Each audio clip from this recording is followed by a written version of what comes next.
Hello दोस्तों, स्वागत है आप सभी का हमारे यूट्यूब चैनल ब्रजेश पाठशाला में। तो चलिए दोस्तों, आज हम लोग पढ़ते हैं अवतल दर्पण का उपयोग। अवतल दर्पण का उपयोग कहाँ कहाँ होता है, और यहाँ देखिए पहले से हम लिख दिए हैं, जिससे जो है ज़्यादा वीडियो लंबा ना बने और जितना भी समय रहे पूरा कॉन्सेप्ट को समझाने में लगे। तो चलिए हम ज़्यादा समय ना बर्बाद करते हुए कॉन्सेप्ट पे आते हैं। तो इसमें लिखा हुआ पहले कि अवतल दर्पण के उपयोग में दाढ़ी बनाने के दर्पणों में किया जाता है। तो कैसे दाढ़ी बनाने के दर्पणों में किया जाता है, सबसे पहले एक कॉन्सेप्ट देख लिया। अवतल दर्पण का एक हम लोग रूल क्या देखे थे, क्या पढ़े थे कि अगर जो अवतल दर्पण के दर्पण और ध्रुव के बीच दर्पण और फोकस के बीच में अगर जो कोई वस्तु को रख दे रहे हैं, दर्पण और फोकस के बीच में किसी वस्तु को रख देते हैं, तो उसका प्रतिबिंब कैसे बनता है, कैसे बनता है, यहाँ पे बनता है और आभासी बनता है और वस्तु से बड़ा बनता है। उसी कॉन्सेप्ट का यूज यहाँ पे हम लोग करेंगे। कैसे होता है थोड़ा सा हम बता दें। क्या होता है, मुख्य अक्ष के समांतर अगर जो लेकर जाते हैं तो फोकस से होकर जाती है, और अगर जो वक्रता केंद्र से होकर लेकर जाए, वक्रता केंद्र से ऐसे मानो कि जा रहा है वक्रता केंद्र से, तो उसी मार्ग में वापस लौट आता है। तो देखो दोनों रेखाओं के बीच की दूरी लगातार बढ़ रही है, तो इधर कभी काटेगा नहीं, तो हम लोग डाट डाट डाट डाट मिला के इधर कहीं कटवाएंगे, डाट डाट मिला के इधर कहीं कटवाए तो कहाँ कटा, इस साइड में कटा। यानी कि जब डाट डाट डाट डाट करके मिलाया जाता है तो उसका प्रतिबिंब कैसा बनता है, आभासी बनता है। और ये जो है वस्तु की लंबाई है और यहाँ पे जो है प्रतिबिंब की लंबाई है, यानी कि जो है वस्तु इतना छोटा है, प्रतिबिंब इतना बड़ा बन गया। तो उसी के अनुसार जो है यहाँ पे अगर जो देखा जाए दाढ़ी बनाने में, अगर जो हम लोगों का चेहरा अगर जो फोकस और ध्रुव के बीच में कर दिया जाए चेहरे को, तो ये बताइए कि शेविंग जब किया जाता है तो कोशिश किया जाता है कि छोटा से छोटा चीज़ दिखे और आसानी से जो है उसको शेविंग किया जा सके।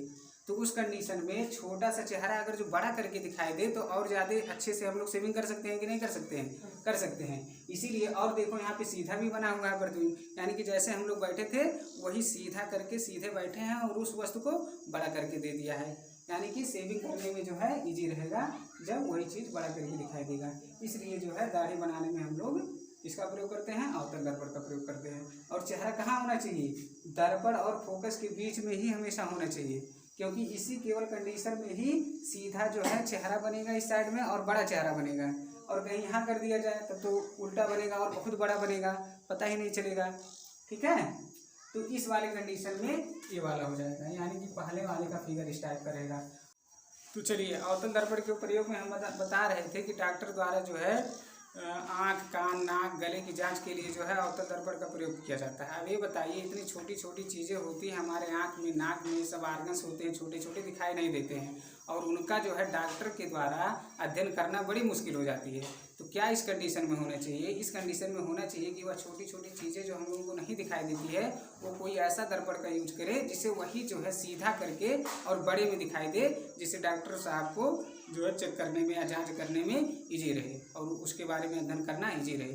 तो ऐसा जो है किस दर्पण में होता है, ऐसा केवल और केवल अवतल दर्पण में ही होता है। क्यों, क्योंकि इस वाले को अगर जो यहाँ पे अगर जो परावर्तित करके इस दर्पण को यहाँ पे करके परावर्तित किया जाए तो क्या होगा, मतलब इस जो आर्गन्स होते हैं इस कंडीशन में यहाँ कहीं रहे तो क्या होगा, वही जो है सीधा करके और बड़े में दिखाई दे देगा कि नहीं, दे देगा ना।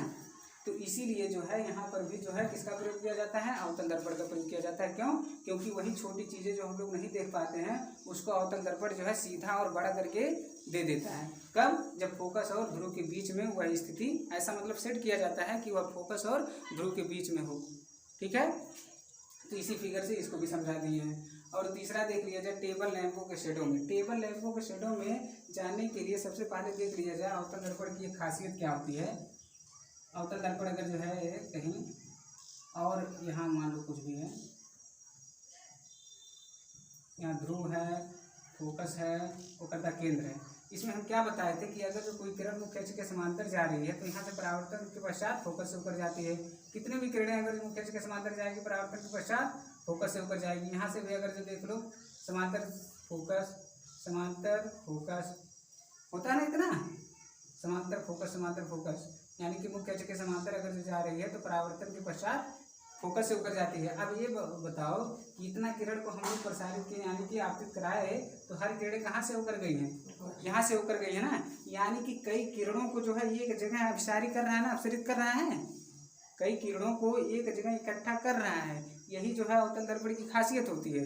तो इसीलिए जो है हम लोग टेबल लैंपों के शेडो में करते हैं। टेबल लैंपों के शेडो में मतलब हो गया कि मान लो एक टेबल है अब यहाँ पे जैसे हम लोग स्टूडेंट हैं और हम लोग इसका प्रयोग किस लिए करेंगे, स्टडी के रूम में।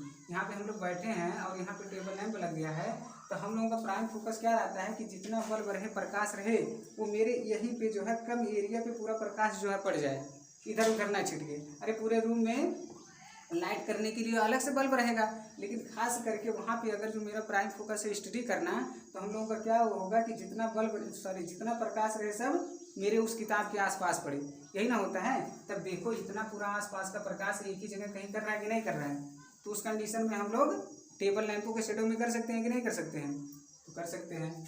तो ऐसे भी समझ में आ गया। और क्या लिखा है यहाँ, मोटर वाहनों के हेडलाइट में देखिए लिखा हुआ है, मोटर वाहनों के हेडलाइट में इसका प्रयोग किया जाता है। अब मोटर वाहनों के हेडलाइट में, हेडलाइट का मतलब होता है मोटर वाहनों का जो आगे साइड में दो जो है बल्ब लगा नहीं होता है, उस बल्ब में उसका एक खासियत क्या होता है कि वो जो है समांतर किरण पुंज जाती है। अगर जो लाइट जल रहा है तो सीधे जाती है ऐसे। तब ये बताओ कि समांतर जाने वाले में किसकी खासियत है, किस दर्पण में जो है बनता है।